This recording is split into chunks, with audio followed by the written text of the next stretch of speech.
Magandang hapon po, mayroon tayong yung i-share ko muna yung ma-function sa boss relay.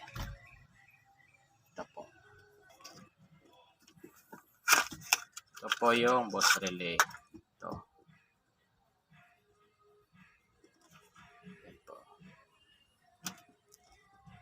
Ito, 30.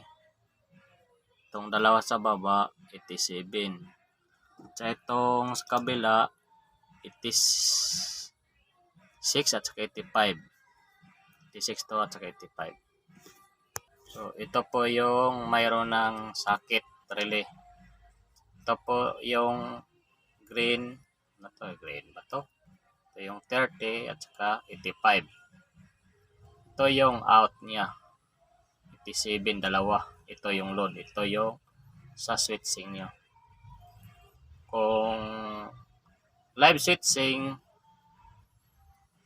dapat mayroong supply nito positive at saka ito positive. At saka ito yung ground. Naka-ground dapat to. Kasi pag live switching, ito yung trigger sa boost relay. Pag naka-trigger na boost relay, saka pa ito mag sa load side niya. Load side.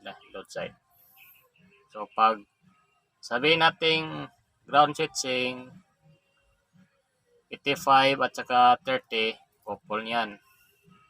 Ito. Supplyan mo rin to ng live at saka ito yung ground switching mo. Yung sa switch mo na lang to sa ground. Sa ground yung switch saka load. Okay, yan lang po. Maraming salamat.